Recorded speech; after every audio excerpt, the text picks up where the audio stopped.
a dar inicio.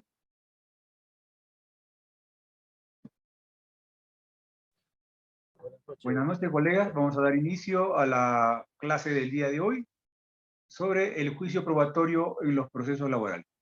Sobre estos temas le he pasado a nuestro amigo Henry para que comparta con ustedes dos documentos importantes. Uno de ellos, se denomina también igual, ¿no? El juicio probatorio en el proceso laboral. Fue un artículo publicado en Soluciones Laborales y que fue sobre la base de una ponencia que realicé como ponencia principal en un congreso internacional en Derecho Procesal Laboral que organizó la Sociedad Peruana del Derecho del Trabajo y la Seguridad Social en la ciudad de Cajamarca. Para mí fue una gran satisfacción participar en ese evento, invitado por el presidente de ese entonces, y que lo desarrollé en ese artículo y lo he alcanzado para que ustedes también lo revisen, lo lean, y que va a ser materia de esta clase. También hay otro artículo que me pidieron para la actualidad laboral, no, actualidad civil, ¿no? Es una revista que edita Pacífico, y que trataba sobre el análisis que hacíamos de una casación en la que rechazaba las copias como medios de prueba. Y en ese artículo, bastante extenso, por cierto, comprende un conjunto de argumentaciones y elementos relativo a esta prueba que los abogados y abogadas aquí presentes utilizan a diario, ¿no? Pues la prueba documental, ¿no? Los documentos privados, los documentos públicos, y que desarrollo toda una argumentación sobre este medio de prueba que es fundamental en los procesos laborales y que sería interesante también que lo lean, lo revisen. Bien, entonces el día de hoy vamos a desarrollar esta clase, el juicio probatorio en el proceso laboral. Antes bien, comencemos a darle una repasada a la motivación de la sentencia. Según Artienza, el método inductivo de premisas, y toda sentencia tiene una conclusión probable. Aparte de la idea filosófica que la verdad en el proceso, por la naturaleza del mismo proceso que tiene un límite, que está reducido y constreñido a determinados medios de prueba, hacen pues de que no logremos llegar a la verdad absoluta de cómo sucedieron los hechos, un caso específico, pero sí podemos llegar a acercarnos a esa verdad. Lo más cerca posible a la verdad es el rol y la función de los abogados, abogadas que colaboran en el proceso para reconstruir los hechos tal cual sucedieron, de la manera más fidedigna posible. Y también es tarea del juez, es rol del juez, desarrollar un protagonismo en ese esfuerzo, acompañando a las partes para encontrar la verdad de los hechos. Está premonido con la prueba de oficio, con las presunciones, con la flexibilidad procesal en la nueva ley procesal de trabajo, con preguntas directas a las partes, interrogar a los testigos, a los peritos, y que todo esto ayuda a que el juez pues, pueda acercarse lo más posible a la verdad. Y entonces se trata pues de la narración de los hechos del caso, que es la argumentación que traen las partes y que el juez comienza a construir en su sentencia. Para ello ha tenido que identificar el problema o el planteamiento del problema. Estamos siempre, pues, como plantea aquí Manuel Atienza, casi siempre bivalentes, ¿no? Estamos en dos teorías del caso que se contraponen, la del demandante y la del demandado. El demandante dice que me despidió fraudulentamente, y el demandado dice que no, que hizo abandono de trabajo. Entonces, esas dos teorías del caso van a ingresar a una confrontación dialéctica, ¿no? Tesis, antítesis, posición, oposición, afirmación, negación. Entonces, Atienza nos sigue explicando que el problema de relevancia de interpretación normativa cuestiones de tipo procesal, problema de aplicación, problema de validez, problema de discrecionalidad de reglas de acción o de fines, cuestiones de ponderación. Toda esta primera parte de una sentencia, colegas, no es más que el juicio normativo, ¿no? Las sentencias tienen una parte que es los fundamentos de derecho, que es el del juicio normativo, para fijar la regla o el principio o ambos que se van a aplicar al caso concreto para resolver el conflicto, gracias a que los hechos subsumen en el supuesto fáctico de la norma, por tanto desencadena la consecuencia jurídica. Y el otro es el problema fáctico de probanza, de calificación y definiciones, que también lo denominamos juicio probatorio. Identificación de la cuestión o de las cuestiones que están inmersas en el conflicto y que merecen despejarse, resolverse. En realidad, el empleador cometió un despido fraudulento de acuerdo a las normas y las reglas jurisprudenciales que ha establecido el Tribunal Constitucional en esta nueva configuración de un despido fraudulento. Entonces, esta es la identificación de la cuestión o de la cuestión, ¿no? La respuesta que el juez ha dado a cada una de las cuestiones es importante. No, el juez no puede dejar de pronunciarse sobre todas las pretensiones, sobre los fundamentos de hecho y de derecho que ambas partes traen como teoría del caso. Los argumentos en favor de esas respuestas y las razones en contra o de refutación de la teoría del caso contrario. El juez toma posición. Se dice pues que el juez al momento que sentencia pierde parcialidad, porque va a parcializarse en una determinada teoría del caso que considera que es la más probable y por tanto la que tiene razón, ¿no? Y que al final va a declarar fundada o infundada la demanda. La solución del caso, conclusión del silogismo judicial, esto es la operación de subsunción, y finalmente la decisión, el fallo, la parte resolutoria de la sentencia. Luego tenemos aquí, colegas, las secciones de una sentencia y partes de cada una de estas secciones, básicamente en la parte considerativa. ¿Cuántas veces, colegas, recordamos nuestra clase de pregrado que nos han explicado sobre que la sentencia tiene una parte expositiva, una parte considerativa y una parte resolutiva? Sin embargo, no pocas veces encontramos dificultades en definir cuáles son las subpartes de la parte considerativa de la sentencia. Y a modo de propuesta, alcanzamos esta subdivisión de la parte considerativa de la sentencia.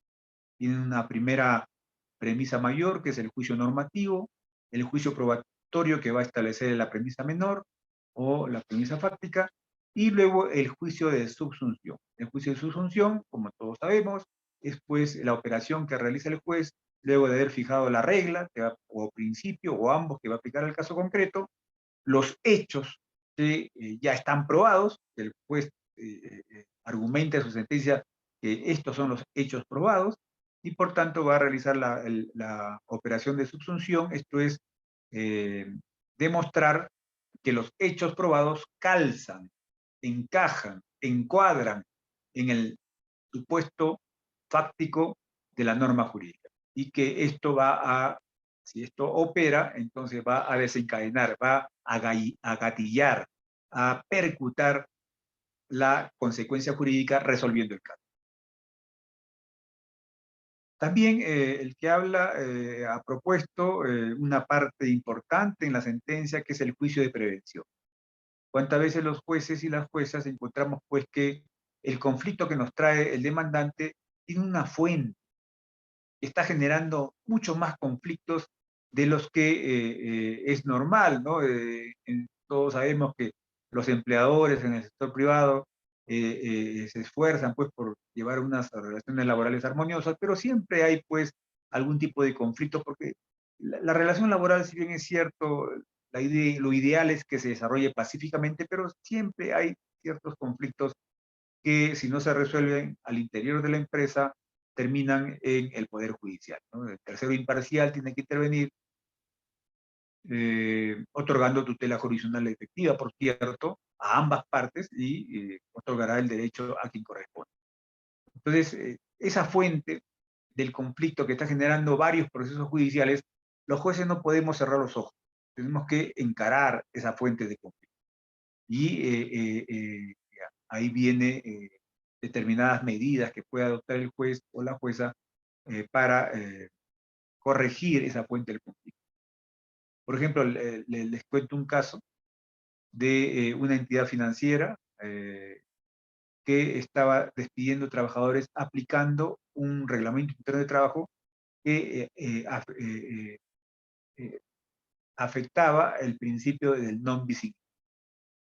Es decir, que en el reglamento de trabajo decía, si el trabajador acumulaba 3 sanciones, entonces se le despedía, ¿no? Entonces, ya había un trabajador que tenía una sanción de amonestación, una sanción de suspensión y otra de suspensión, por tanto, automáticamente se le despedía. Y esto es afectar el principio del ne bis in idem o non bis in idem, porque en la primera sanción se le castigó, en la segunda sanción también se le castigó, en la tercera sanción también se le volvió a castigar, ¿no? Con medidas menores que la más gravosa, que es el despido. Y recibió 3 sanciones. Entonces, aplicando esa regla del reglamento interno de trabajo, entonces aplicamos una cuarta sanción por encima de las 3, ¿no? Despido. Eso es volver a sancionar 2 veces a la persona. Y eso está prohibido. Lo que sí se puede hacer es considerarlo como antecedente para aplicar la sanción más gravosa. Acá hubo una amonestación, acá hubo una sanción, acá hubo otra sanción de suspensión, ¿no? Y comete una cuarta infracción el trabajador. Entonces, esas 3 sanciones que se le han aplicado se le consideran como antecedentes y agravan la medida disciplinaria, ¿no?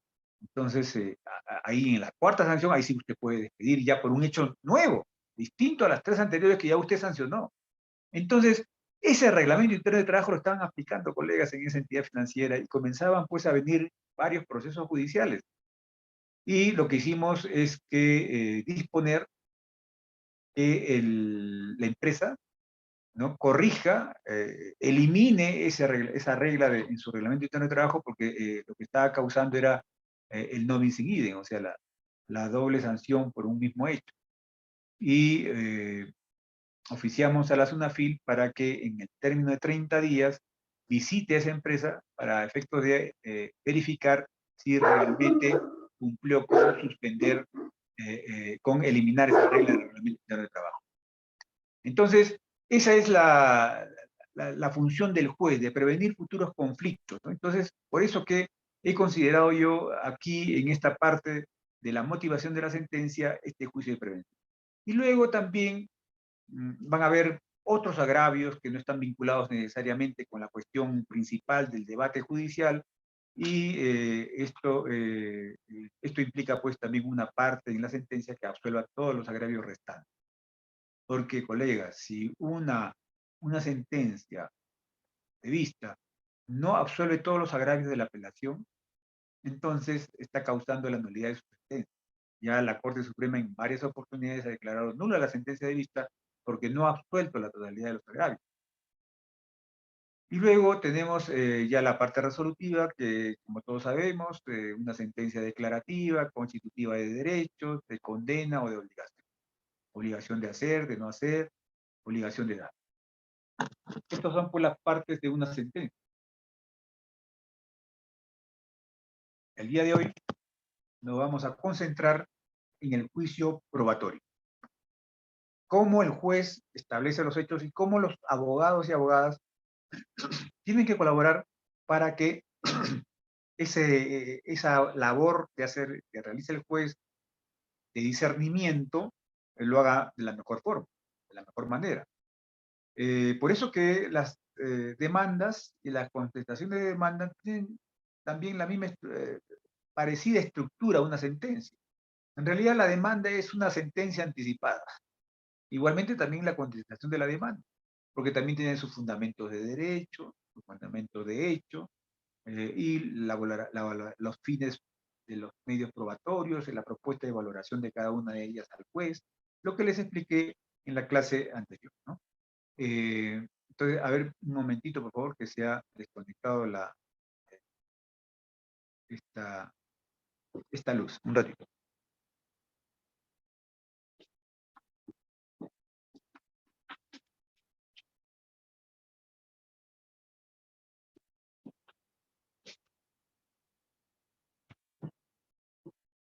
Bien, entonces seguimos. Entonces, el juicio probatorio, colegas, es fundamental para fijar los hechos y permita que el juez pueda realizar la operación de su función, aplicar las reglas, los principios. Ahora vamos a pasar a explicar los criterios de valoración de la prueba. Esto es importante, colegas. A veces los abogados descuidan que los jueces previamente establecen criterios de valoración de la prueba. Y también hay una mala costumbre de los jueces y juezas de no motivar en sus sentencias cuáles son los criterios de valoración que han empleado para estimar un medio probatorio, ¿no? Para apreciar la información de lo que sucedió en la realidad, ¿no? Claro, hechos pasados, pero los medios probatorios nos ayudan a reconstruir esa historia, esa narración de hechos. Entonces, todo juez, al momento de valorar una prueba, va a utilizar criterios preestablecidos que ya los ha aplicado en casos anteriores, o también puede crear nuevos criterios al momento de resolver porque es un caso nuevo. Entonces, ¿qué cosa es un criterio de valoración de la prueba? Es el parámetro abstracto de corrección en la graduación de certeza sobre la información que proporcionan los medios de prueba que adopta el juez para interpretar y calificar los enunciados fácticos que proponen las partes. Por ejemplo, la valoración probatoria de una escritura pública va a ser muy distinta que la de un documento privado. Porque la escritura pública está elaborado por un notario, ¿no? Que si bien es cierto, puede haber sido elaborado por un abogado, pero el notario se encarga de elevarlo a escritura pública y registrarlo en su libro de escritura pública. Entonces, esa seguridad y también al momento eh, eh, de elevar a escritura pública la minuta, el notario va a cuidar pues, de identificar a las partes que participan en ese acto jurídico y cuidar todas las formalidades que la ley del notariado le obliga al notario. Es un filtro de legalidad respecto al documento. Entonces, la fiabilidad para un juez, la escritura pública va a tener mucho más valor porque hay ese criterio legal, ¿se dan cuenta? ¿No? Que es muy distinto que el documento privado, que tiene que ser reconocido por las partes, ¿no? Y hay todo un procedimiento para validarlo. Entonces, estos son los criterios de valoración de la prueba. El parámetro es el parámetro abstracto de corrección en la graduación de certezas sobre la información que proporcionan los medios de prueba que adopta el juez para interpretar y calificar los enunciados fácticos que proponen las partes. Luego tenemos aquí qué son los estándares de valoración de la prueba. Hemos establecido cuáles son los criterios, ahora cuáles son los estándares. Son los criterios de veracidad que la legislación, la jurisprudencia, los plenos supremos o los plenos jurisdiccionales nacionales que realizan los jueces superiores han establecido de modo uniforme y reiterado en la valoración probatoria de casos comunes, los cuales permiten que el juicio probatorio sea predecible y transparente. Por ejemplo, la jurisprudencia del Tribunal Constitucional estableció este estándar de valoración de la prueba documental que se denomina el principio de primacía de la realidad, ¿no? Y luego esto fue recogido también en la legislación, ¿no? Tenemos ya un artículo que apareció en la ley de inspección, ¿no? En la ley de inspecciones. Entonces ahí también se ha consagrado y posteriormente también Entonces, estos estándares, ¿no? Estas uniformes, continuas, reiteradas, medidas de valoración de la prueba que ya han quedado establecidas para los jueces y las juezas y que los abogados aplican en sus demandas, en la contestación de la demanda, para fundamentar su argumentación. Señor juez, acuérdese usted que este estándar de valoración de la prueba documental, el principio de la primacía de la realidad, le obliga a usted que no se quede en la formalidad del documento, que no se contente con lo que está escrito en el documento. Usted tiene que ir a la realidad. Si la realidad dice lo contrario, entonces prevalece la realidad frente a ese documento escrito. Porque si el juez va a aplicar un estándar de valoración como lo utilizan los jueces civiles, bueno, pues acá está el documento y me contento con lo que aparece en ese documento, y más aún si ha sido ratificado, ¿no? Un momentito. La idea es que el trabajo del juez y de los abogados es que ese documento corresponda con lo que sucedieron, cómo sucedieron los hechos. Si en la práctica se aprecia un acuerdo distinto que no refleja el documento, o aparece una realidad distinta de lo que no sucede en el documento, entonces se prefiere lo que se ha producido en la realidad de los hechos. Ejemplo, la desnaturalización del contrato de servicio específico. Como todos sabemos, es un contrato modal regulado por la Ley de Productividad y Competitividad Laboral, Decreto Legislativo 728, aprobado por el Decreto Supremo 003/97-TR, en la que establece pues que el empleador puede contratar temporalmente a un trabajador cuando hay causa objetiva de temporalidad. Entonces, el documento puede decir que sí, que se contrata al trabajador porque hay una causa objetiva de un servicio específico temporal por un tiempo de tal fecha, tal. Pero si en la realidad no se trataba, no hay causa objetiva de temporalidad, en la realidad el trabajador estaba realizando labores permanentes, vinculados al giro, al núcleo duro de la empresa. Entonces, ¿cómo así contrata usted temporalmente a este trabajador si la fuente, la causa del trabajo es permanente, es continua en el tiempo, no va a desaparecer mientras la empresa no desaparezca? Está vinculada a su actividad principal, es el giro del negocio. Entonces, lo que usted está haciendo es aparentar una contratación temporal cuando en realidad no lo hay. Aparenta usted una necesidad de contratación temporal que no lo tiene. Lo que usted necesita es trabajadores permanentes, ¿no? Entonces, se desnaturaliza el contrato de servicio específico. En consecuencia, el juez declara tal desnaturalización, la invalidez del contrato de servicio específico, y declara la relación laboral a plazo indeterminado.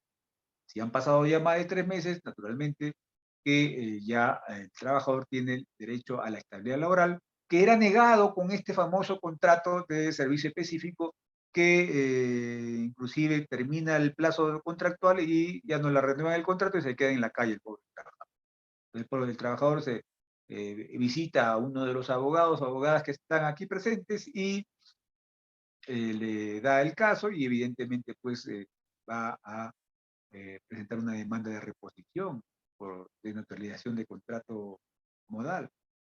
Y este es pues esos estándares de valoración de la prueba que ya ha logrado avanzar la legislación, la jurisprudencia, los plenos supremos, como también los plenos jurisdiccionales nacionales.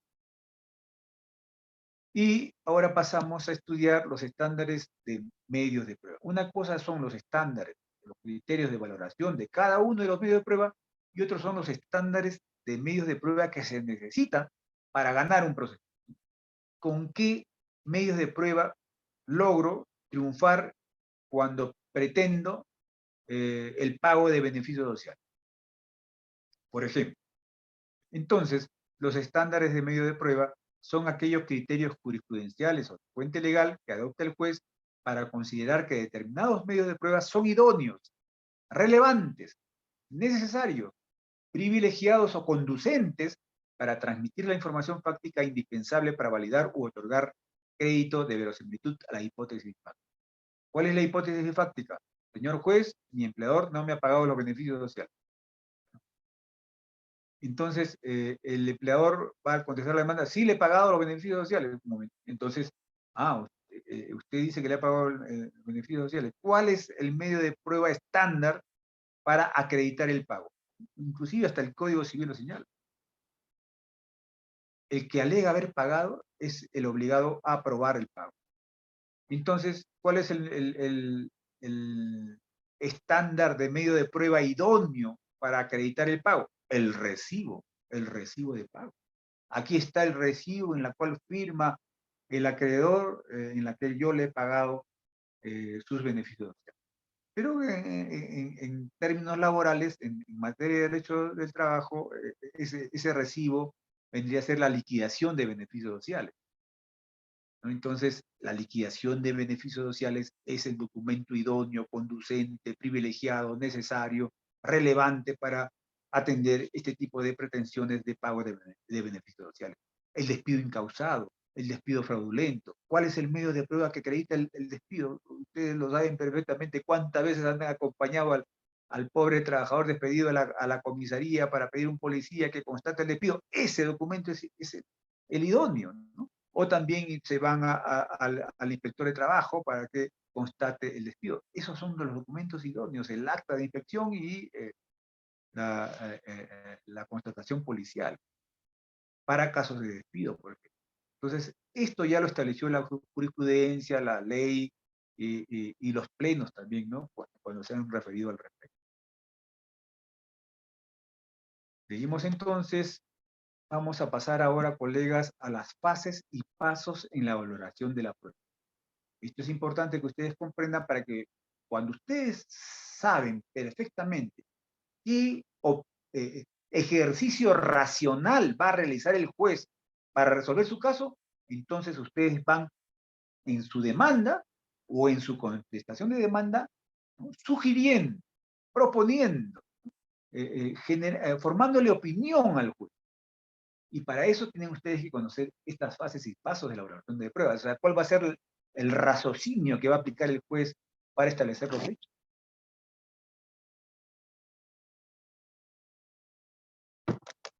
Entonces pasamos a la primera fase. Contexto de descubrimiento de la verdad procesal. En todo proceso racional de la valoración de la prueba, tenemos dos grandes etapas. La etapa de descubrimiento de los hechos y la etapa de justificación. La etapa de justificación va a ser ese gran momento en el cual el juez en su sentencia va a argumentar, a motivar por qué estos hechos están probados. Entonces, en la primera fase de este contexto de descubrimiento de la verdad procesal, tenemos los siguientes pasos. Paso 1. Identificación de las fuentes de prueba y medios de prueba que contiene cada hipótesis práctica que proponen las partes y las de oficio. Entonces tenemos aquí un primer arsenal probatorio que me ofrece y que hemos actuado en audiencia de la parte demandada. Acá tenemos otra batería de pruebas ofrecidos y actuados en audiencia por la parte demandada. Y aquí otras que ha actuado el juez como pruebas de oficio. Entonces, todo ese material probatorio, colegas, va a tener que ser perfectamente identificado, ¿no? Por el juez. Ya los tiene identificados y como aquel chef que va a preparar un platillo riquísimo, ¿no? Ya tiene todos los ingredientes ahí al frente suyo para poder elaborar el potaje, ¿no? Entonces, ese es el primer paso. El segundo paso es evaluación del cumplimiento de la carga de la prueba por cada parte en función a los hechos aprobar fijados en la audiencia única o de juzgamiento y las presunciones legales y jurisprudenciales aplicables al caso. Esto es importante porque yo no le voy a obligar al demandante determinados medios de prueba porque no es el estándar, pero sí al empleador sí le voy a obligar que él sea el que tenga la carga de la prueba en este determinado hecho, porque así lo establece la ley o la jurisprudencia. Vayamos a la presunción de laboralidad. El trabajador solamente tiene que acreditar que prestó el servicio personal, nada más. Y con eso se presume que hubo un contrato de trabajo subordinado. El empleador tendría que demostrar lo contrario, que desvirtuar, destrozar, destruir esa presunción de laboralidad, indicando de que sí me prestó el servicio, pero no fue subordinado, señor. Ese servicio es un servicio de locación, regulado por el Código Civil. Además, el trabajador es autónomo. Por la naturaleza de la prestación, estas no necesitan ejecutarse en una relación de subordinación. Es suficiente y la costumbre en la contratación de este tipo de servicios es que sea un contrato de locación de servicios. Acá hay una relación civil, señor. Por eso que yo pagué honorarios, un recibo por honorarios. En cambio, el trabajador le basta de acreditar que prestó el servicio. Entonces, tendría que demostrar, analizar, ¿no? Establecer de repente esa argumentación, esa justificación que otorga el empleador no se condice con la realidad, porque en la realidad se aprecia pues que la prestación necesariamente tiene que ser en una relación de subordinación evidentemente pues que esto es esfuerzo probatorio del empleador se cae porque hay medios de prueba mucho más contundentes y que acreditan pues que necesariamente, y también la misma regla de la experiencia aplicadas al caso no le dan otra salida al juez que considerar que hubo una relación laboral subordinada a plazo indeterminado. Entonces, este es el segundo paso que realiza el juez.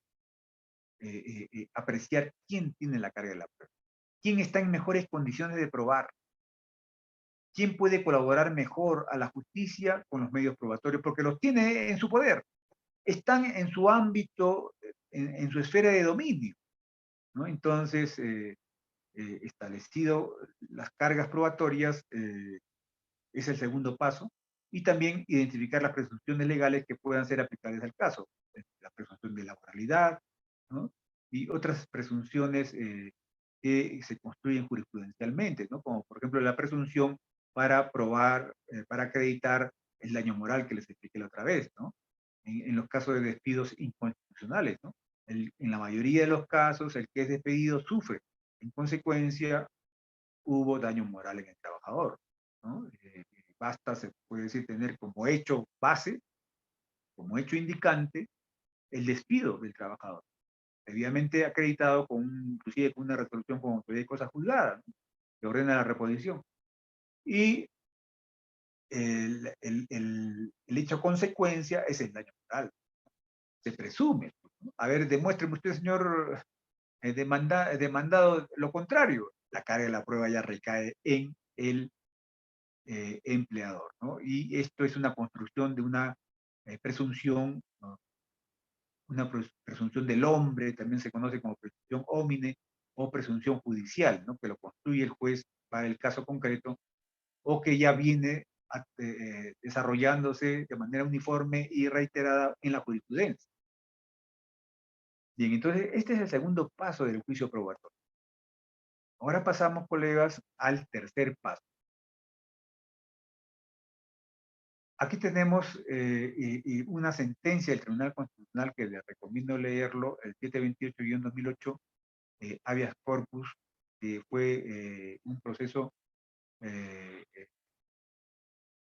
que el Tribunal Constitucional desarrolla lo que estamos hablando, lo desarrolla magistralmente. El caso de Juliana Yamoja. Recordarán ustedes que ese caso en la que Juliana Yamoja, una hija que causa la muerte de su madre, ¿no? Entonces, el razonamiento de los jueces que resolvieron este caso fue de que la madre tenía más heridas y la hija tenía menos heridas. Y esa fue la regla de la experiencia para esos jueces por las cuales culparon de la muerte eh, a, la, eh, a la hija. Y el Tribunal Constitucional le señala, pues, ¿y de dónde viene esa regla de la experiencia? ¿Cómo así? ¿Qué tal si bastaba una menos heridas punzocortantes en esa pelea que hubo entre madre e hija, con ambas blandiendo cuchillos? Bastaba un solo golpe en la yugular como para eh, eh, eh, dejar sin vida a la hija, ¿no? Y por el hecho de que tenía más heridas punzocortantes la madre, ya eso significó que era culpable cuando era una riña entre ambos. No se sabe, no había más espectador que solamente la versión de la hija. Entonces no pudo ser corroborado, por tanto el Tribunal Constitucional señaló pues, que hay un riesgo subjetivo en esa tercera etapa. Porque en esta tercera etapa, colegas, el juez tiene que determinar los estándares de prueba, los criterios de valoración probatoria previstas en la norma legal, la jurisprudencia o la doctrina, o la presentación del criterio propuesto por el juez. Asimismo, las reglas de la experiencia, de la lógica, el conocimiento científico y práctico que aplicará el caso. Aquí, colegas, hay un defecto en no pocos juzgadores en la que no explican de dónde proviene la regla de la experiencia. No basta enunciarlo, no basta decir, por la regla de experiencia le doy la razón al demandante. No, tiene que motivar. La regla de la experiencia no es paso a la arbitrariedad, de no motivar. También el juez tiene que fundamentar por qué sería una regla de la experiencia, cuál es la lógica, cuál es el conocimiento práctico, científico, que aplica al caso, ¿no? De acuerdo al sentido común todos llegamos a la misma conclusión, ¿no? Por ejemplo, esa regla de la experiencia, pues el que no la debe, no la teme. ¿Por qué usted huye? ¿Por qué usted no se presenta a la justicia? Si usted no debe nada, vaya a la justicia y comparezca. ¿Por qué tiene usted que rehuir? ¿No? Entonces, esa es una regla de la experiencia que supone pues que hay un ánimo de evasión de la justicia. Y así hay varias reglas de la experiencia que podemos aplicar, por ejemplo, en laboral, ¿no? En laboral, por ejemplo, podemos aplicar la regla de la experiencia que los empleadores, cuando despiden a un dirigente sindical, nunca dicen lo despido porque es dirigente sindical. Esa es una regla de la experiencia que los jueces hemos podido apreciar en múltiples casos. Entonces, para despedir a un dirigente sindical, ¿qué hace aquel empleador que quiere diríamos, afectar la actividad sindical en su empresa, ¿no? Desinflar una huelga, etcétera? Construir, ¿no? Pretextos probablemente bastante elaborados, elucubrados, buscando, diríamos, preparar lo que se llama en criollo, preparar la camita, ¿no? Las condiciones aparentes para demostrar que hubo un, una falta grave cometida por el dirigente sindical y ese es el motivo por el cual lo despide. Pero si el juez y con la colaboración del abogado llegan a establecer pues que en realidad en la realidad de los hechos, lo que en verdad motivó al empleador fue despedir al dirigente sindical por su condición de dirigente, a fin de arrinconar, afectar, asustar a los afiliados del sindicato. Entonces, esas son, por ejemplo, las reglas de la experiencia que aplicamos en laboral, ¿no? También en penal ha habido un caso sumamente escandaloso, ¿no? De esta regla de la experiencia, de aquel tribunal en el Distrito Judicial de Ica, que absolvió al violador diciendo pues que la regla de la experiencia indica que la mujer cuando porta una truza con encaje y color rojo, asiste a la cita con esa prenda, lo hace con el ánimo de tener relaciones sexuales, ¿no? ¿De dónde viene esa? Inclusive los análisis, estuve escuchando en una conferencia sobre los derechos de la mujer, decían pues que ese es un sesgo machista, ¿no? Un sesgo que hace de que haya un riesgo subjetivo, ¿no? Ese es el tercer paso, este es el punto peligroso, ¿no? En cuanto a los jueces, que perdamos objetividad o imparcialidad, porque si nos parcializamos con una cultura machista, vamos a estar pues dándole la razón al que violenta el derecho de la víctima, ¿no? Pensando como el victimario, ¿no? ¿No? Entonces, este es el punto, colegas, que cuando ustedes tengan casos al respecto, tengan mucho cuidado, ¿no? También hay casos en los cuales el derecho laboral, ¿no? Conocemos los jueces y las juezas y los abogados defienden casos de acoso sexual, por ejemplo, o acoso laboral, o el mobbing que se llama, ¿no? Cuando el hostigamiento, colegas, no solamente es vertical, ¿ah?, entre el empleador y el trabajador, sino también es horizontal. Horizontal se llama mobbing, en el sentido de que los compañeros de trabajo le causan un estado de terror, de hostilidad a un determinado trabajador con el ánimo de sacarlo del trabajo, ¿no? De que renuncie al trabajo. Entonces, eso también es responsable, solidario, el empleador, porque el empleador tiene que cuidar porque en su centro de trabajo no se produzcan esas cosas, ¿no? Inmediatamente tomar las medidas y las correcciones, pero si va a dejar que eso suceda, entonces se le aplica sanciones, inclusive hay sanciones penales, colega, como le expliqué yo en la primera clase sobre el principio de igualdad y no discriminación. ¿Recuerdan ustedes en ese caso de una trabajadora afrodescendiente que comenzó a ser hostilizada por su compañero de trabajo y se llevó el caso al área penal? Porque si ustedes revisan el Código Penal, van a encontrar porque también la discriminación es un delito. Entonces, sancionaron con una pena privativa de la libertad al jefe de personal y al gerente de esa empresa. Entonces, toda esta parte del juicio probatorio, el tercer paso, tiene esos riesgos subjetivos, esos sesgos que el abogado y la abogada que conoce esta fase del juicio probatorio tienen que estar atentos, ¿no? Con cuidado, ¿no? Y al momento que motive el juez a valorar cuáles fueron los estándares probatorios que utilizó el juez. Si no los motiva, no los expone, está afectando, colegas, el debido proceso. Se puede apelar, ¿no? Ante la sala superior, indicando que el juez no ha motivado. ¿De dónde proviene esa regla de la experiencia? ¿De dónde proviene ese estándar de prueba? Ese criterio de valoración que está utilizando. Además que no ha motivado respecto en qué consiste ese estándar probatorio o ese criterio de valoración o esa regla de la experiencia. Porque usted tiene derecho, pues, de su patrocinado y el abogado, de saber cuál es el razonamiento que emplea el juez para darle la razón a una u otra parte. Esto es fundamental. Bien, ahora pasamos al cuarto paso. El cuarto paso de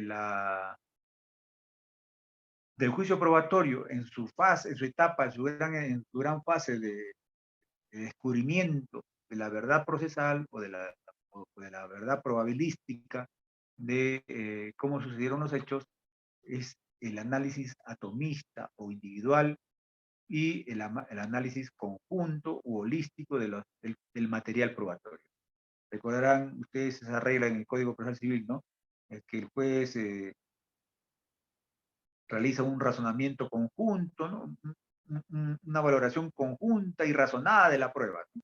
Tiene que exponernos a las partes en su sentencia eh, cuál es la valoración en conjunto e individual que ha realizado del material probatorio. Entonces, consiste en la valoración probatoria de la información que proporciona cada medio probatorio, desde que se actúa en la audiencia. Entonces, el análisis atomístico individual es la valoración de uno por uno de los medios probatorios, ¿no? Ahora, ustedes me dirán, pero doctor, varios jueces que yo leo sus sentencias no lo hacen. Bueno, pues cuidemos porque eso se haga, ¿no? Porque así lo establece el Código Procesal Civil. Entonces, luego que ya el juez realiza una valoración individual de cada medio de prueba, inclusive en la audiencia de juzgamiento, colegas, ya el juez está realizando esa valoración individual de cada medio de prueba, cómo se van actuando en la audiencia, cuando el perito expone, o cuando se interroga al testigo, o cuando pregunta a las partes, o los medios de prueba que se están presentando con la demanda, ya desde la demanda y la contestación de la demanda, ya el juez está valorando los medios de prueba que se están adjuntando en ambos documentos importantísimos, ¿no? En los actos postulatorios, la demanda y la contestación de la demanda. Va realizando ese esfuerzo de comprensión de los medios de prueba para reconstruir los hechos, ¿no? Y luego pasa, pues, al quinto paso, que es la valoración probatoria del conjunto del material probatorio, ¿no? La prueba directa y de las inferencias probatorias realizadas, la prueba indirecta, tanto de las actuaciones por las partes, prueba de cargo y descargo, como la teoría. Entonces, en el cuarto paso, luego de haber realizado la valoración individual o atomística de cada uno de los medios de prueba, en el quinto paso realiza ya una valoración de conjunto. Hemos dividido, colegas, esta distinción entre valoración individual y valoración conjunta y razonada de la prueba con ánimo pedagógico, porque en realidad ambas valoraciones se refuerzan mutuamente y se realizan de manera dinámica, ¿no? Están imbricadas, están interrelacionadas, ¿no? Una se ayuda con la otra, ¿no? Desde cuando usted valora una sola prueba, también puede proyectarla al conjunto del material probatorio. Igualmente también, usted puede valorar individualmente una prueba desde el material probatorio en su conjunto. Entonces, es una labor que realiza el juez, pero así, con gran rapidez en el momento de la audiencia de juzgamiento, porque al final va a tener que dictar el fallo, ¿no? También puede aplicar la excepción, que a veces, no pocas veces, es la regla, ¿no? Ya hemos hecho un estudio aquí en el Distrito Judicial de Junín en la que en la mayoría de los casos se utiliza los 5 días, cuando debe ser la excepción. En la mayoría de los casos, colega, debe dictarse el fallo en la audiencia. Y precisamente se ha establecido que se dicte en la audiencia para que las partes se vayan tranquilas sabiendo cómo se resolvió su caso, pues, ¿no? Y no se preste, se puede ir a corruptelas de que hay que preguntarle al especialista legal, hay que buscar una persona que persuada, que intermedie. No, ya pues ya se eliminan los intermediarios y todas esas corruptelas que en el pasado había cuando el juez dicta la decisión en la audiencia, ¿no? Ya se sabe, ¿no? ¿Cuál fue el fallo? Y ya habrá 5 días para que el juez justifique, ¿no? Entre ya esa fase de justificación de su decisión y motive y ya nos envíe a nuestras casillas electrónicas la sentencia, ahora con el tema del COVID, de la emergencia sanitaria, pero la notificación en estrado, ¿no? Que es lo que normalmente se practica con la nueva ley de trabajo, esto es que las partes están obligadas a personarse, el especialista legal, al juzgado para recibir la sentencia.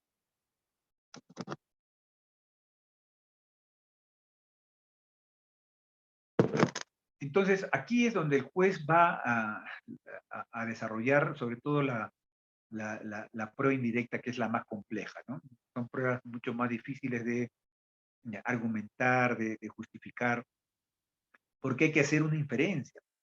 Va usted a probar un hecho que no es posible probar con prueba directa. Entonces tiene que utilizar usted esta estructura silogística de establecer los indicios, que los indicios sean, que se refuercen mutuamente, que los indicios sean concurrentes, que a todos apunten a una sola dirección, que no haya contraindicios que nos traigan abajo esta operación de la prueba indirecta, y que evidentemente la parte demandada va a presentar los contraindicios para demostrar al juez que no es posible aplicar acá la prueba indirecta porque con este conjunto de indicios podemos llegar al resultado A o al resultado B. Entonces no nos sirve, señor juez.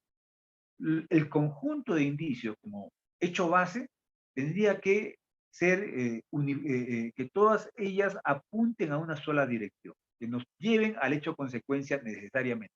Pero si nos podemos desviar en el camino hacia otro tipo de resultado, entonces no cumple el estándar probatorio de, de la prueba indirecta, ¿no? Porque los indicios tienen que ser concurrentes, tienen que ser coherentes y no contradecirse entre sí, ¿no? Entre otras características que debe contener el conjunto de indicios para que tengan cierta validez al momento de aplicar esta operación de la prueba indirecta o conjetural también se conoce. Bien, el sexto paso es la finalización del proceso con el juicio probatorio, cuyo resultado es fijar los hechos probados como premisa menor o premisa fáctica en el silogismo judicial, adoptando la hipótesis aprobada de la parte vencedora y la apreciación de no refutación de la hipótesis fáctica de la parte vencida, dando razones sobre la falta de certeza de las pruebas de la parte vencida. Colegas, aquí yo he podido apreciar también un defecto que se produce en varios juzgadores en la que no motivan por qué razones no le dan el derecho que reclama la parte demandada. La parte demandada está reclamando la facultad de variar las condiciones de trabajo, en el jus variar.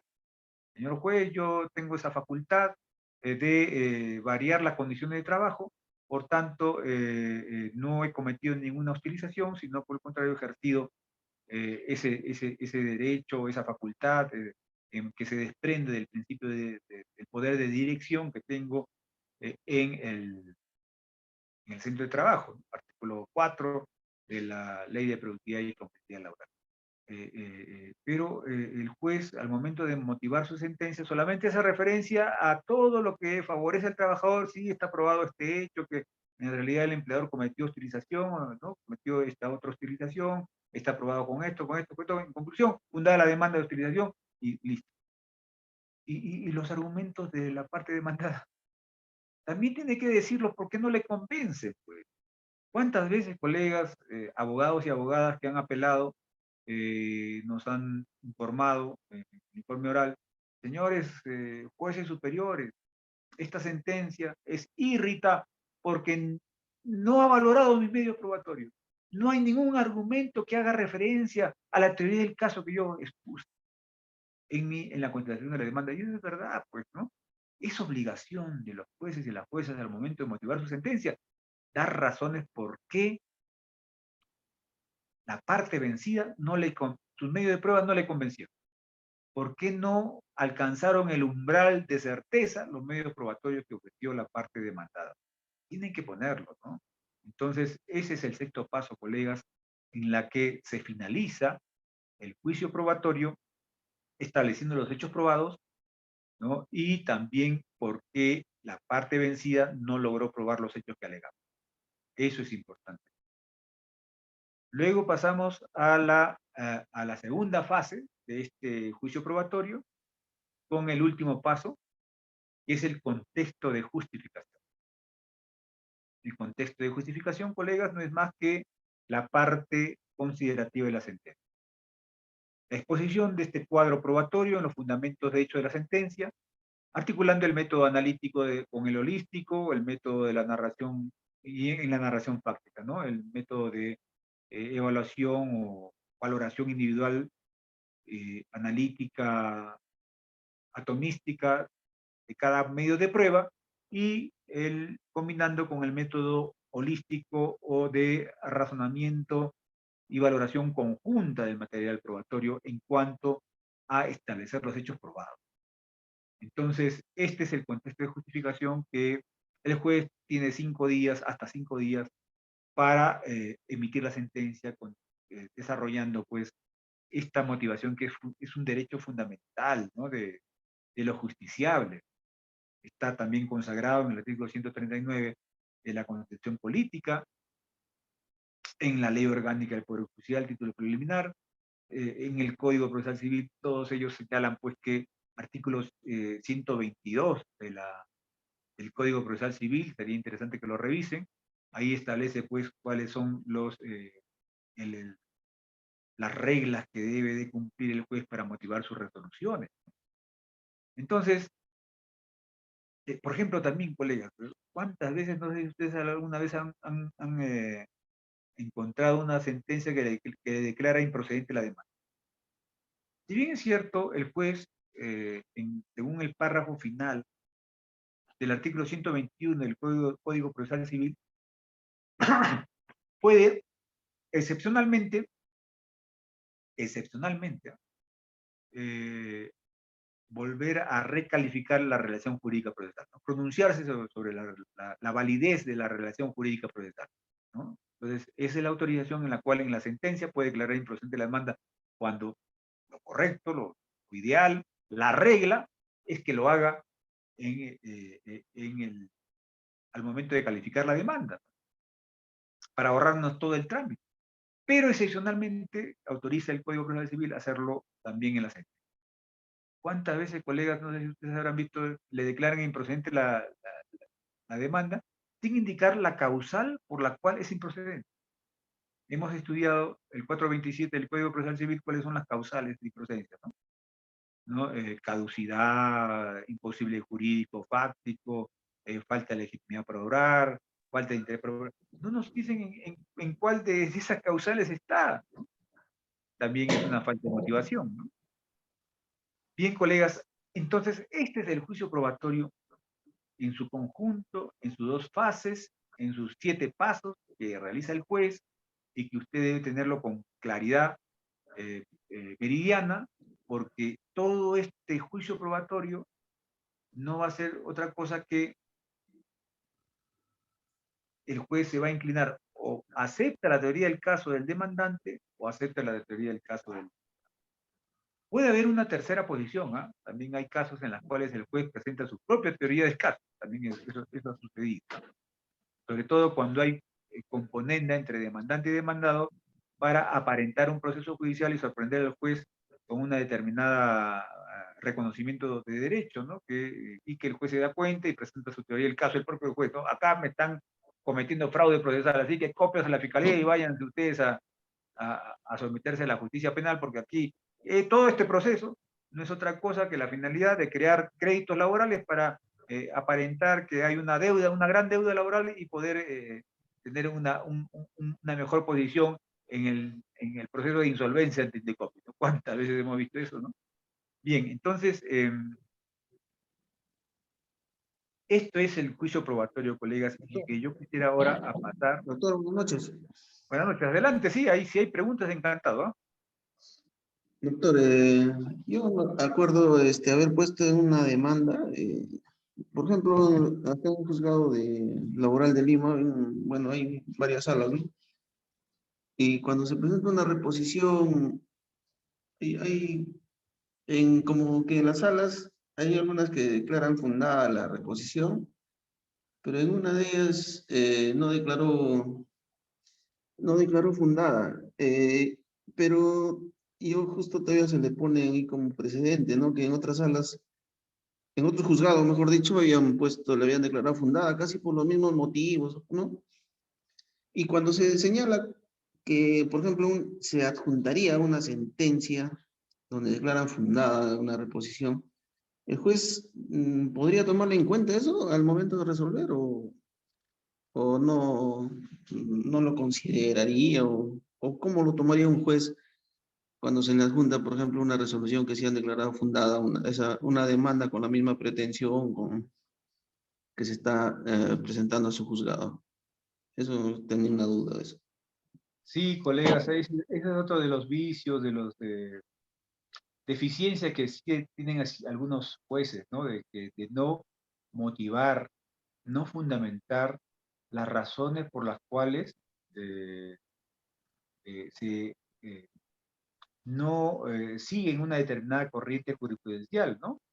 Entonces, tienen la obligación, pues, de motivar por qué no consideran que tal sentencia emitida en un caso parecido no aplica como jurisprudencia en un determinado caso, porque no olvidemos también, colegas, que la jurisprudencia tiene una influencia no solamente vertical entre la Corte Suprema y las salas superiores y los juzgados de primera instancia, vertical, sino también hay una jurisprudencia que debe respetarse, que es horizontal, ¿no? Cuando los juzgados o las salas emiten sus decisiones en casos parecidos, tiene pues que haber este principio de igualdad, colega. Principio 2.2 de la Constitución, el principio de igualdad en la impartición de justicia.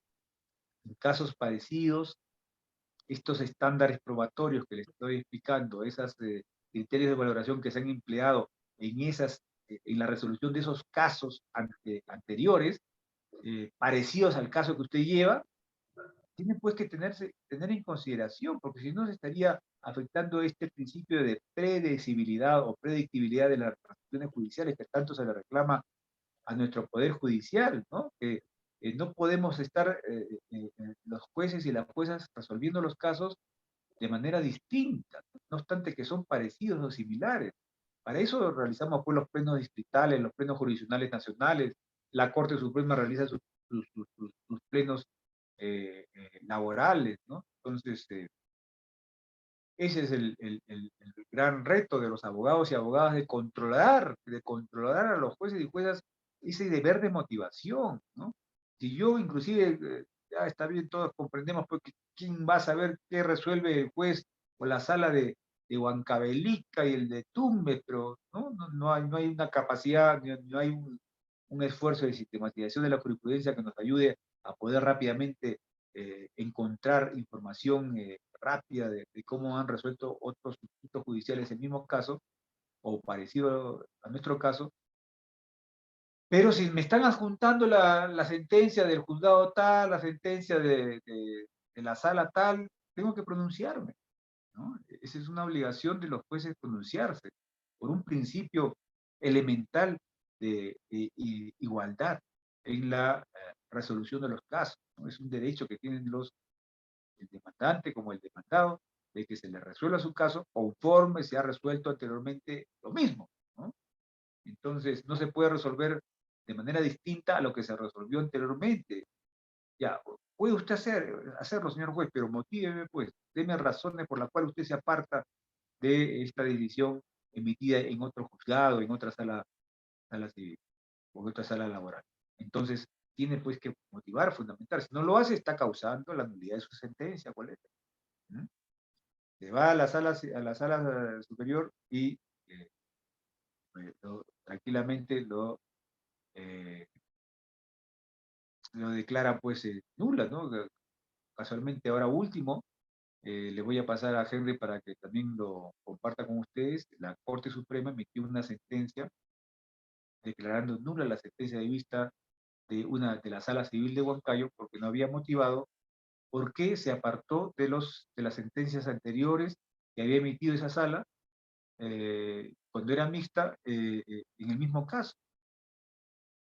Y el caso era del pago. No sé si ustedes alguna vez han conocido de estos casos en los cuales a los trabajadores, el empresario o el empleador quiere desprenderse de ellos, les compra la renuncia, les da un incentivo por renuncia voluntaria. Pero en este caso, lo que había hecho el empleador, había detraído el impuesto a la renta de ese incentivo, que era un incentivo bastante fuerte, ¿no? 400.000 soles le dio a este trabajador para que se renuncie, ¿no? Entonces, el impuesto a la renta, colegas, llega hasta el 30% según los porcentajes. Entonces, eh, eh, es- era pues un descuento importante, ¿no? Por ejemplo, 50.000 soles de retención por impuesto a la renta.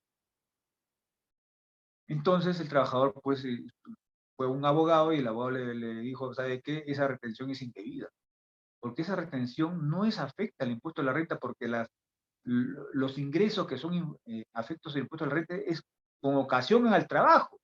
Si usted trabaja y produce renta, entonces está dentro del supuesto de la hipótesis contributiva, ¿no? Pero si este dinero que debe el empleador es acaso para el trabajo, no, más bien para que usted no trabaje. Entonces, tiene otra finalidad distinta, ¿no? Entonces, no puede ser afecto al impuesto de la renta. Entonces, esa fue la discusión que fue a la Corte Suprema, fíjense cuál es, ¿no? Y la Corte Suprema señaló que la sentencia de vista no había motivado por qué cambia de criterio y dice que sí es afecto al impuesto de la renta, no obstante que el demandante había juntado pues un conjunto de sentencias de vistas emitidas por la sala mixta, que en ese entonces era sala mixta, después se convirtió en sala civil, y luego otra de sala laboral, entonces declaró ¿no? La sentencia de vista. Entonces, tiene que pronunciarse pues los jueces, ¿no? Ahora, si ustedes revisan, colegas, ese artículo que les he pasado, eh, gracias a la colaboración de nuestro amigo Henry, eh, de la valoración de las fotocopias, ¿no? Si las copias de un documento tienen valor probatorio o no, es precisamente sobre esa casación, una casación que señala que las copias no tienen valor probatorio, cuando hay casaciones anteriores que decían que sí tenía valor probatorio. Y ahí precisamente, si ustedes revisan las conclusiones de ese artículo, hago la crítica, pues, que los jueces supremos, por más supremos que sean, tienen que motivar por qué se desprenden, por qué se alejan, por qué se apartan de un precedente anterior. No pueden así dar una argumentación sin tener en consideración lo que resolvieron anteriormente. Hay casaciones anteriores que decían que las copias sí tenían valor probatorio y esta dice que no tiene valor probatorio, sin justificar por qué se aparta del anterior, cuáles son las razones distintas.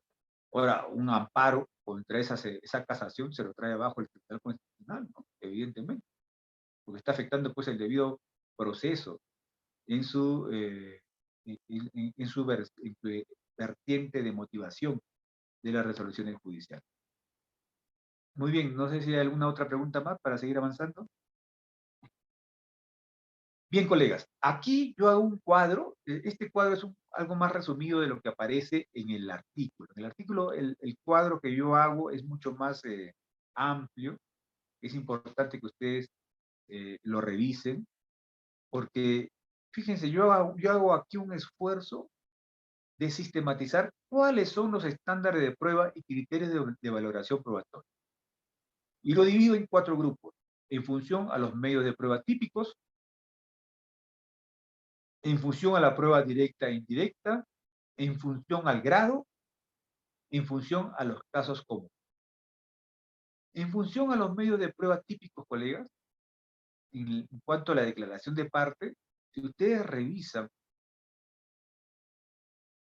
el Código Procesal Civil respecto a este medio de prueba, van a encontrar ahí que con claridad señala, ¿no? Y aquí el artículo preciso del Código Procesal Civil está en el 218 del Código Procesal Civil. Si ustedes tienen a la mano, en estos momentos revísenlo, ¿no? Nos señala que la, la declaración de parte debe ser clara, concreta y precisa, sin condicionamiento o restricciones en la confirmación, negación o descripción de determinada conducta o acontecimiento. O sea, el estándar probatorio tiene que ser una declaración unívoca.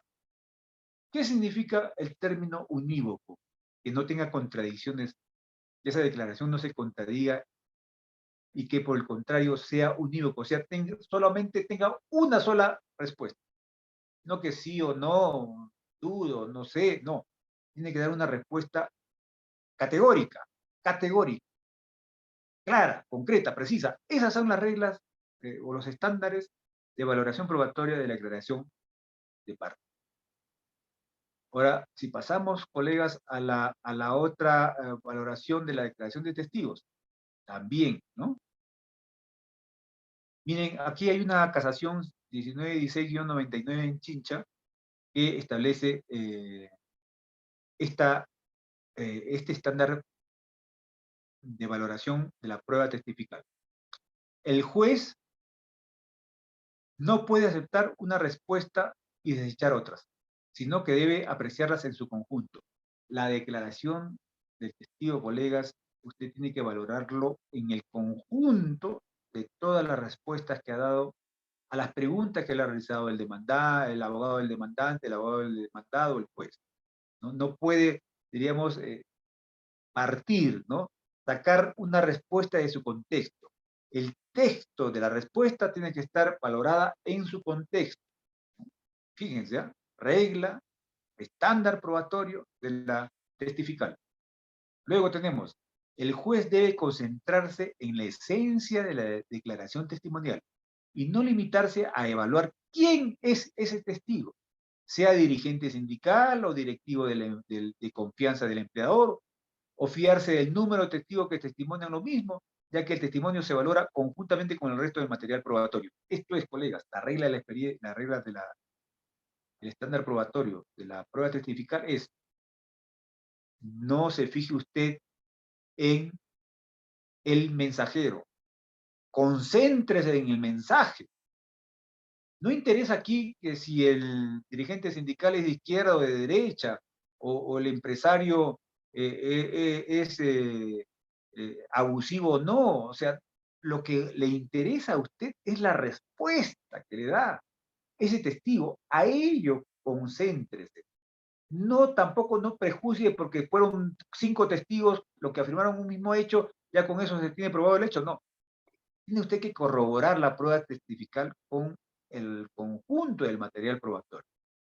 Entonces, fíjense, ahí tenemos ese estándar de valoración probatoria. La prueba documental, también, ¿no? Aquí es importante destacar el expediente administrativo inspectivo, ¿no? El artículo 16 de la ley 28.806, Ley General de Inspección de Trabajo, refiere que el acta de infracción está revestida por el principio de presunción de veracidad. Fíjense, le da una presunción de veracidad al acta de constatación de hechos, del acta de infracción que levanta el inspector de trabajo. Cuando usted presenta ese medio de prueba en su proceso judicial, tiene un grado de fiabilidad enorme, ¿no? Pero es una prueba juris tantum, una presunción juris tantum, o sea, el empleador puede traerse abajo también esa prueba por más prevalente, preferida, revestida de presunción de veracidad, puede el empleador, con un buen abogado o abogada que lo defienda, destrozar esa presunción, adjuntando otros medios probatorios que traigan abajo lo que aparece en esa constatación que realizó el inspector, ¿no? Entonces, pero ese es el estándar de valoración probatoria, colegas, fíjense, ¿no? En la prueba documental. Y también la exhibición de planillas, ¿no? Que tiene también una valoración especial, porque la prueba de planillas y la boleta de pago, colegas, recuerden que son, pues, pruebas documentales privilegiadas en temas de pago de beneficios sociales, ¿no? O también el control de asistencia, ¿no? Para las horas extras también tiene una valoración determinante en ese tipo de conflicto cuando usted reclama horas extras. Y luego tenemos la prueba pericial, ¿no? Aquí es interesante que acá hay un caso que se dio en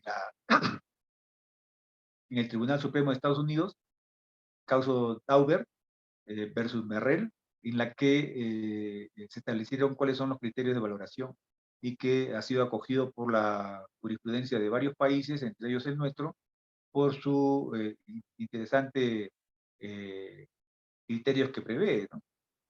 Por ejemplo, establece la contrastabilidad y la falsabilidad de la teoría o de la técnica aplicada. Tiene que haber una contrastación de cuál fue la técnica que empleó el perito para hacer la pericia grafotécnica, ¿no? Tiene que haber una fiabilidad en cuanto a la técnica aplicada. O también puede establecerse su falsabilidad. Es falso. El conocimiento de la ratio de error real o potencial. Toda pericia, colegas, tiene un grado de error, ¿no? Tiene que también conocerse cuál es el grado de error. Por ejemplo, tenemos la prueba, colegas, la prueba del ADN, ¿no? Es la prueba científica y pericial que tiene el mayor alto grado de fiabilidad, ¿no? 99.99%. Pero, colegas, nos contó Alex Plácido, un conocido jurista en Derecho de Familia, que nos trajo pues esta sorpresa, ¿no? Y él conoció un caso que para que la prueba de ADN resulte falsa, ¿qué hizo este padre desnaturalizado que no quería reconocer al hijo? Horas antes de la prueba del ADN, se hizo una transfusión sanguínea. Colegas, una transfusión sanguínea total. Fíjense cómo está bien, la prueba de ADN tiene un alto grado, pero también hay un alto grado de gente viva porque sabe cómo sacarle la vuelta, ¿no? Entonces, dice que se fue con toda con la transfusión sanguínea total, se tomó la prueba y salió pues el ADN de que la sangre que le pusieron, ¿no? Entonces no coincidía con la del hijo. Fíjense, también en esa prueba de ADN que uno considera pues que es la panacea, que ya con eso se define el conflicto, hay forma de cómo sacarle la vuelta. Entonces, el abogado tiene que ser pues muy cuidadoso, muy minucioso, muy acucioso, bastante sagaz para poder encontrar pues a veces la mentira que nos trae encubierta revestida de verdad, ¿no? De prueba científica, la parte contraria. Luego tenemos colegas por acá, ¿no? La inspección judicial, ¿no? También sería interesante que hay criterios para la inspección judicial. Miren lo que dice Davis Echandía, es interesante su reflexión. Esto está contenido en el artículo 272 del Código Procesal Civil, ya que el juez ingresa a la fuente de la prueba. Debe apreciar personalmente los hechos relacionados con los puntos controvertidos. Miren lo que dice Davis Echandía. La inspección judicial practicada por el mismo juez de la causa es la prueba por excelencia para llevarle a éste la certeza sobre los hechos que percibe, comprende, identifica, por lo cual se justifica la confianza que suele otorgársele. Pero esto no debe impedir que se pruebe el error en el error en que el juez haya podido incurrir en su percepción, en la calificación que éste haya hecho o en la redacción del acta por otros medios que produzcan plena convicción, ni que se otorgue al mismo juez y especialmente al superior y al comitente de quien la practicó libertad para juzgar su eficacia probatoria de acuerdo con los resultados de la crítica de los requisitos para su validez y su eficacia. Inclusive hasta la misma prueba en la inspección judicial soporta pues una contraprueba, ¿no? En función a la prueba directa e indirecta, ya les he explicado, colegas, de la regla de la experiencia que se debe aplicar en la prueba indirecta. La prueba directa es la percepción que el juez aprecia de manera vertical el medio de prueba, la fuente de prueba, y tiene un mayor grado de fiabilidad, pero también cuidar pues que no haya ninguna interferencia en cuanto a la percepción, porque ¿cómo utilizamos la percepción para valorar una prueba directa? Los ojos, los oídos, ¿no?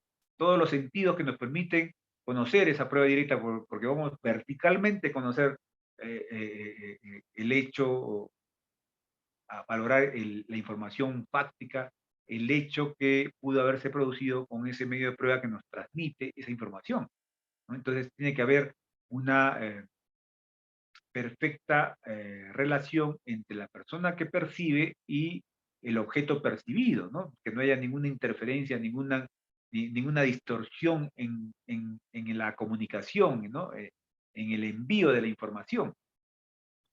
Bien, seguimos entonces, colegas, avanzando con la valoración de las pruebas. En función al grado de jurisdicción en sede casatoria, también es interesante aquí, lo voy a pasar rápidamente porque ya se nos va el tiempo. La valoración de la prueba en segunda instancia, también desarrollamos una argumentación ahí, importante que lo revisen. Corrección del juicio probatorio en sede casatoria, también en sede casatoria la Corte Suprema puede corregir la valoración probatoria. Recuerden ustedes que no pocas veces la Corte Suprema, actuando en sede de instancia, resuelve el caso directamente, ¿no? No anula la sentencia de vista, sino resuelve el caso. También ahí valora, ¿no? Es importante, cuando se dice pues, que la Corte Suprema no valora hechos, pero sí valora colegas. ¿Cuándo valora? Cuando anula la sentencia de vista y en sede de instancia resuelve el caso. Emite una sentencia de vista, entre comillas, ¿no? ¿No? Pero para eso tiene que valorar, ¿no? Es posible hacer esa valoración, ¿no? Pero cuando anula, ¿no? Sí, eh, recurriendo a esa finalidad de uniformidad de la jurisprudencia, es para que las instancias inferiores no contravengan la jurisprudencia ya establecida por la Corte Suprema, ¿no? O también en defensa del orden jurídico, se declara nula una sentencia, pero también puede hacerlo en sede de instancia y ahí valora. Acá también desarrollamos, colegas, en función a los casos comunes, ¿no? Que es lo que nos interesa. Cuando usted pretende desnaturalización de contrato por inicio de actividad, ¿cuál es la prueba decisiva? Inicio de actividad. Ustedes saben, el empleador puede celebrar contratos por inicio de actividad y suspender la estabilidad laboral por 3 años. ¿Mm? Por 3 años puedo yo renovar personal. No tienen estabilidad laboral. A partir de los 3 años del inicio de la actividad, sí. Pero ¿cuándo comienzo a contar el inicio de la actividad? Desde que inscribí en los registros públicos mi empresa, desde que, ¿cuándo? Desde que yo lo digo, señor, yo empecé el 15 de noviembre, pero no, es que yo empecé, pues no me cree, créame, pues. No, la prueba, colegas, la prueba que define cuándo inició la actividad es la licencia de autorización de funcionamiento. Cuando se emite, la fecha que se emite la autorización de la licencia de funcionamiento es la que determina el inicio de naturalización de contrato de servicio específico. También, ¿no? La valoración probatoria estará en función a las pruebas que presente el empleador con la finalidad de acreditar la existencia de la fuente temporal del servicio. Si no acredita la fuente temporal, entonces se entiende que es una fuente permanente. También esto lo ha señalado la propia sentencia del Tribunal Constitucional en el expediente 4286-2012, ¿no? Y aquí hay un conjunto de sentencias que he citado acá del Tribunal Constitucional que señalan que si no se acredita la causa objetiva, desnaturaliza el contrato. Carga de la prueba asume el empleador. Tenemos la desnaturalización del contrato por incremento de actividad. Incremento de actividad. No es suficiente que el empleador acredite el promedio de incremento de actividad a nivel nacional de sus operaciones. Es decisivo que pruebe dicho incremento en el establecimiento específico para el cual contrató al trabajador. Yo recuerdo un caso de un banco. El banco celebra un contrato de incremento de actividad porque dice, señores, causa objetiva, el incremento de las operaciones bancarias, ¿no? En el año 2019 estuvo en 10% y se incrementó el doble en el 2020, ¿no? Por ejemplo, ¿no? Y con eso creía que justificaba. Oiga, le preguntamos al abogado de ese banco, oiga, ¿eso será pues a nivel nacional? ¿Esos cálculos son a nivel nacional? Sí, a nivel nacional. Pero no nos interesa pues que se incrementó o no se incrementó la actividad bancaria a nivel nacional del banco X. Lo que nos interesa es que si se incrementó o no incrementó la actividad bancaria en la oficina, en la agencia bancaria que está trabajando, que estuvo trabajando el demandante. Porque, ¿cuál es la regla de la experiencia, colega? ¿Acaso todas las agencias se incrementa su actividad de manera uniforme? Pueden haber agencias que tengan bastante actividad, otras que no tengan, otras intermedias, no sabemos. Entonces, ¿quién tiene que probar? Ustedes, pues, empleadores, no lo han establecido, no nos han señalado la causa objetiva para justificar el incremento de actividad. Por tanto, desnaturalizado su contrato. Y con eso se logra, pues,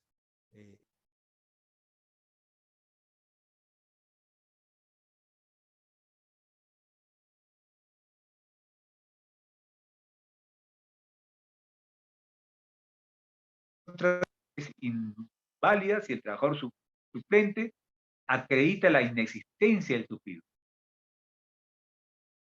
o que éste laboraba permanentemente en otra área de trabajo. Pero si el empleador demuestra que la suplencia se justifica por ascenso, destaque, licencia del suplido, que implica su retorno al puesto de origen en un tiempo determinado o determinable, la demanda resulta infundada. Entonces, fíjense aquí el estándar probatorio. Yo tengo que probar que estoy supliendo un trabajador inexistente, un trabajador que en realidad no ocupaba ese puesto, sino tiene otro puesto distinto a este. Este estaba vacante. O también puedo acreditar que este trabajador ya falleció. Yo no puedo suplir pues a un muerto, pues, ¿no? Entonces se desnaturaliza el contrato de suplencia.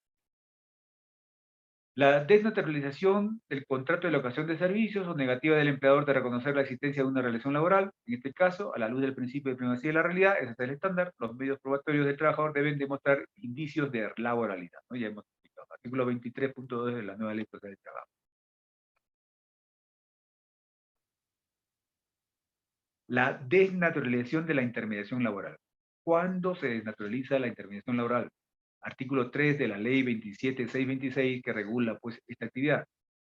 Cuando establece la prohibición, los trabajadores destacados a una empresa usuaria no pueden prestar servicios que impliquen la ejecución permanente de la actividad principal de dicha empresa. Entonces, ¿cuándo se justifica la intermediación laboral? Cuando se realiza labores complementarias, accesorias.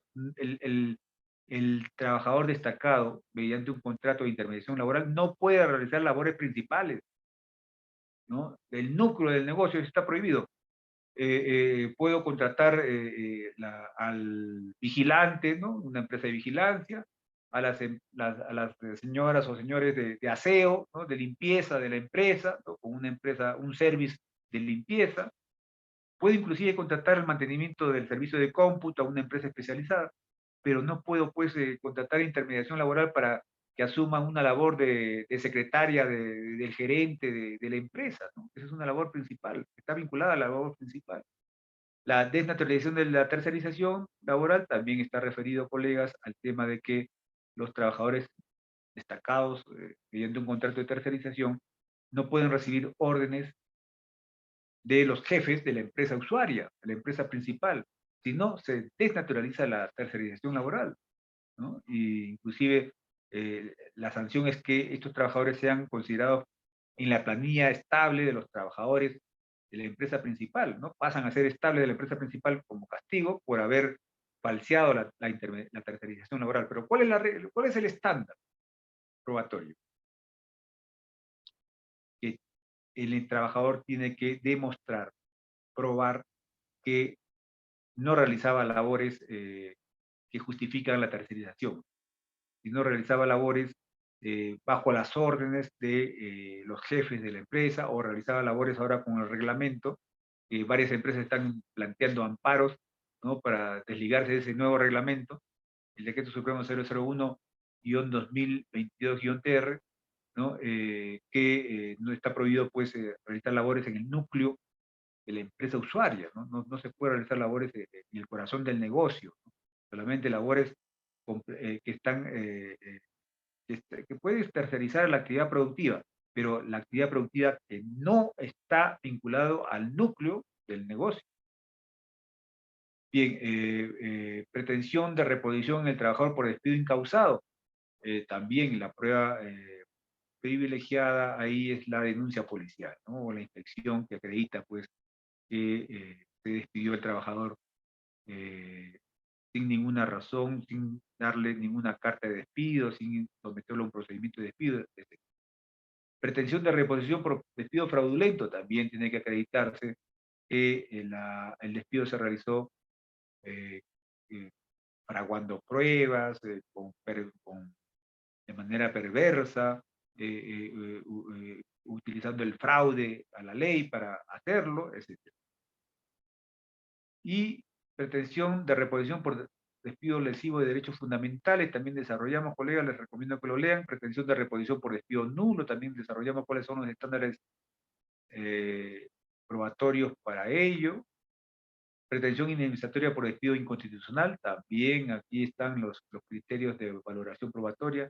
Pretensión indemnizatoria por accidente de trabajo y enfermedad profesional, revísenlo, colegas, cuando les toque un caso. Ya tienen ahí criterios. Pago de asignación familiar, también. Pago de horas extras, ¿no?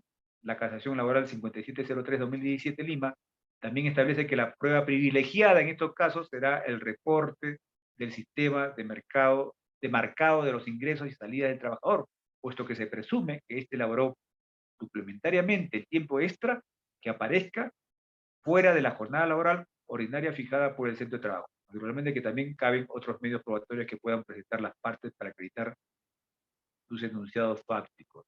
Pago de beneficios sociales, la planilla, la boleta de pagos, la liquidación de beneficios sociales. Bien, colegas, he concluido con la exposición. Me someto a algunas preguntas que pudieran haber. Estamos a sus órdenes.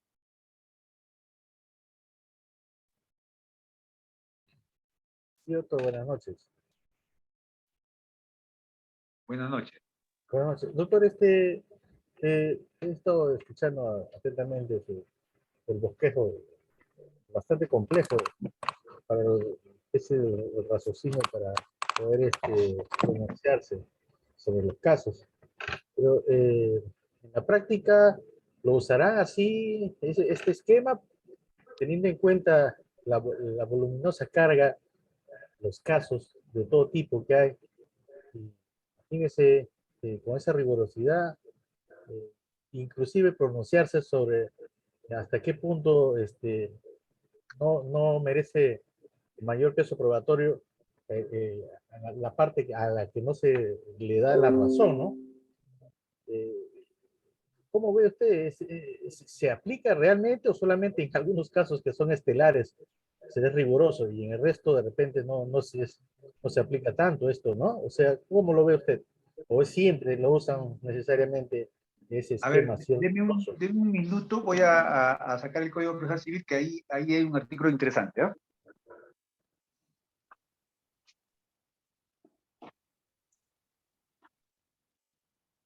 Mire, colegas, lo que yo les acabo de exponer es lo ideal. Pero lamentablemente tenemos este artículo del Código Procesal Civil que siempre lo utilizan los jueces, ¿no? Ustedes se van, 196 del Código Civil, por ahí está. El Código Procesal Civil, 196. Ya, acá está, 191, medio de prueba.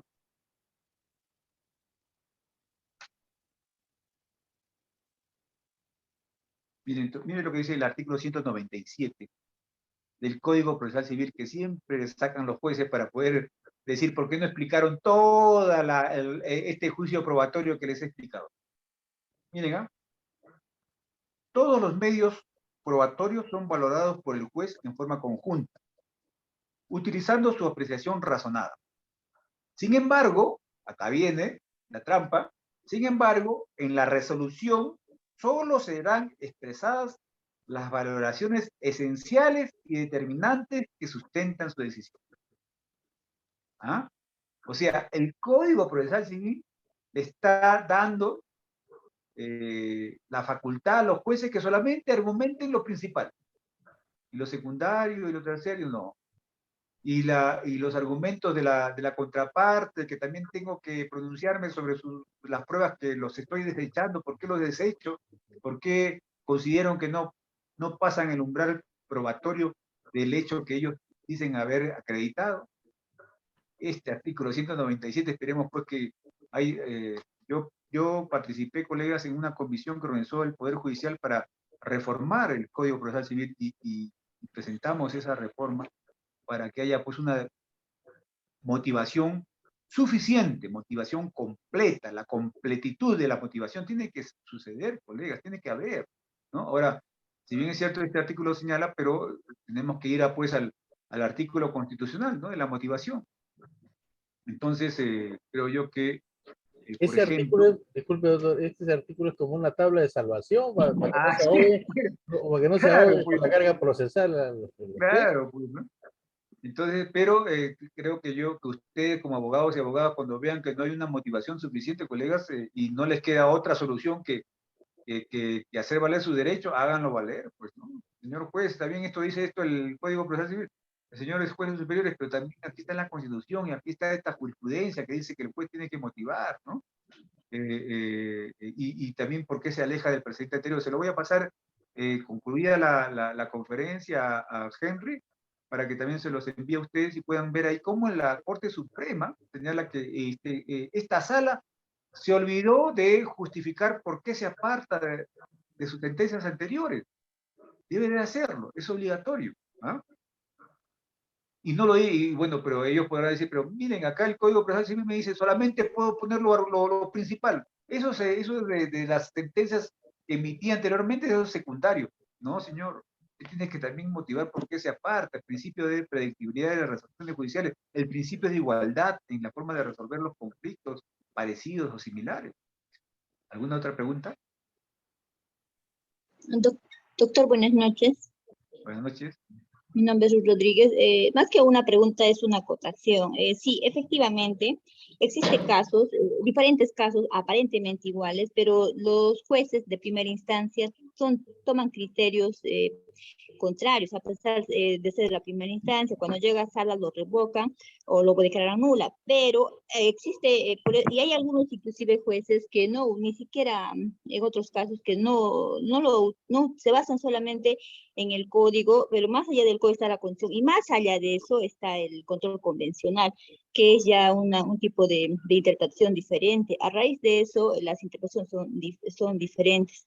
Y como una recomendación sería, bueno, los colegas que siempre apelen sus sentencias, porque hay casos en el que, por ejemplo, los trabajadores piden pago por negociaciones colectivas y basta que les den un beneficio, no apelan, y sin embargo tenían que apelar porque el criterio en la sala puede ser diferente porque existe la pluralidad de instancias. Eso sería todo, doctor. Gracias.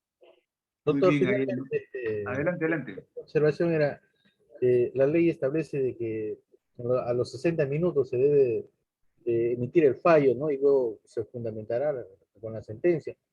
Pero yo creo que en la práctica, por lo menos no he visto que todavía lo reservan para que venga el pronunciamiento después de los 5 días.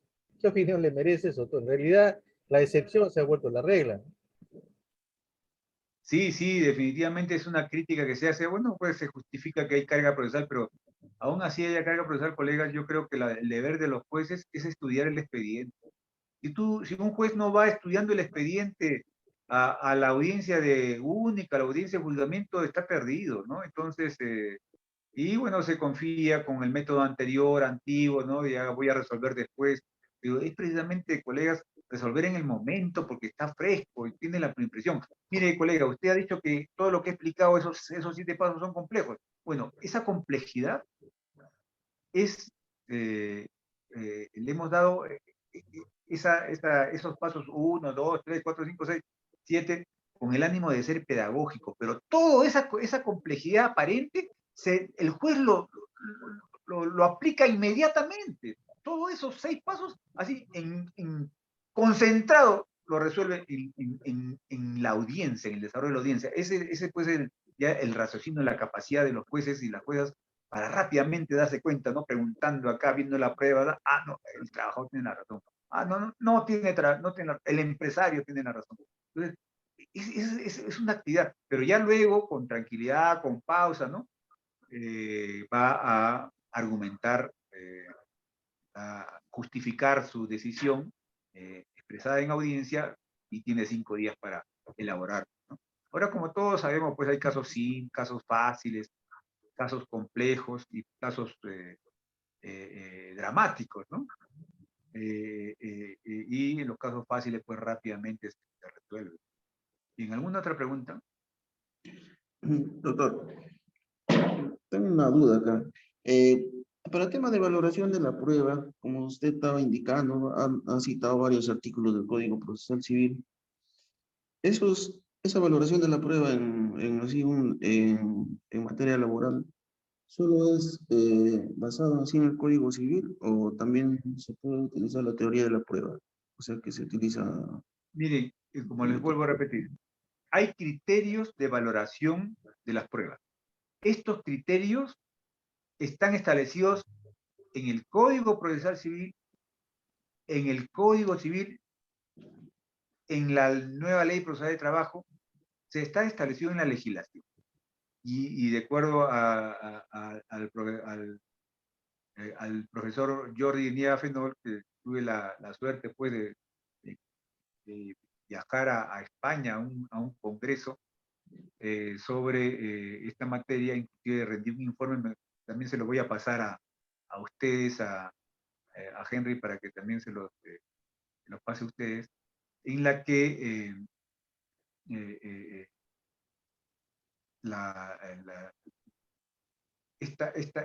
estos criterios de valoración ya están establecidos en la legislación y también en la jurisprudencia. Entonces, lo que hacemos los jueces es solamente continuar con esos criterios de valoración. Por ejemplo, el principio de primacía de la realidad, para valorar la prueba escrita, la prueba documental.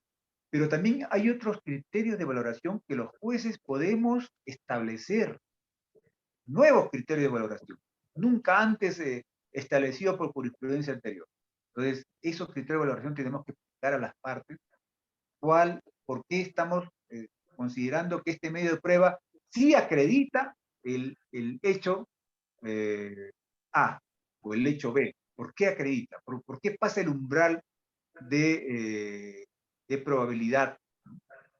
Entonces, esa es la motivación de los criterios. Ahora, no lo hacen, bueno, pues aquí el artículo 197 me dice que solamente la valoración de principales y lo demás me olvido, ¿no? Pero esa es la exigencia moderna, contemporánea, que se le pide a los jueces, inclusive establecido en ese congreso de Derecho Probatorio que se realizó en Girona, denominado pues Michele Tarufo, ¿no? Que es uno de los juristas impulsores de la valoración de la prueba. Bien, entonces, esas son las respuestas que le puedo dar respecto a los criterios. Y en cuanto a los estándares de los medios de prueba, ¿cuáles medios de prueba son idóneos para acreditar determinados hechos que ya se conocen? Por ejemplo, hay el estándar ya establecido de que con la denuncia policial usted acredita el despido incausado, ¿no?, del trabajador, ¿no? Y así también, ¿no?, la boleta de pago, la liquidación de beneficios, estándares de los medios de prueba, que son distintos de los criterios de valoración de cada una de las. Bien, ¿alguna otra pregunta más? Muy bien, no habiendo más preguntas, colegas, los invito para el día viernes, vamos a exponer ahí un tema que les va a encantar, ¿no? Es litigación oral. Ahí vamos a desarrollar todo lo que es litigación oral para que ustedes estén, pues, mejor apertrechados de lo que ya están para enfrentar, pues, el litigio oral en los tribunales, en los medios virtuales ahora, el de la audiencia única, de la audiencia de juzgamiento. Muy bien, buenas noches y nos vemos el viernes. Permiso. Bueno, chao. Hasta el viernes. Muchas gracias.